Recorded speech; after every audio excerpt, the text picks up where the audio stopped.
Nobody discusses the squad that succeeded Jordan Grand Prix. After Eddie Jordan sold it at the beginning of 2005, it became Midland F1 a year later, and I'll admit I really wanted to make it my favorite outfit. Nothing too profound. It was only one letter away from my own name, and in that way, it was so close to the goal that so many of us had as children, or still have as adults, our own Formula One team. And Midland was taking over something very cool. However, Medland Racing would have been very different from Midland F1. No disrespect to Alex Shnaider, but a plain, bland image was unlikely to pique the interest of racing enthusiasts.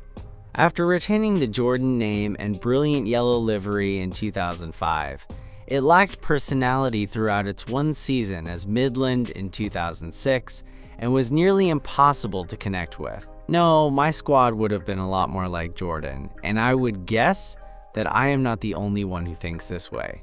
Sure, many teams have come and gone over the years, but Jordan was one of the few successful constructors to be founded by a pure racer who simply wanted to manage his own Formula One team and run it his own way. Creating a team that produced gorgeous vehicles like the 191 was romantic enough, but making many of those cars competitive was a whole other story.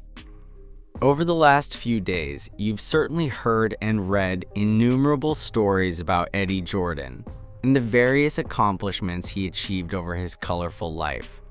Many of those have featured personal experiences about time spent with EJ, great moments shared, or quips from the inimitable Irishman, and part of me feels jealous that I can't add to them. But this is not for bad reasons.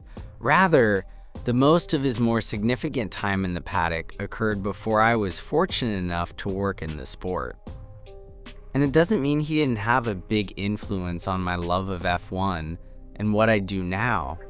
As a child just starting into Formula One, I watched the Jordan Grand Prix and was enthralled by both the chaotic maiden triumph at Spa-Francorchamps and the fairy tale that was threatening to unravel over the 1999 season, when Heinz-Harald Frentzen emerged as a genuine Drivers' Championship challenger.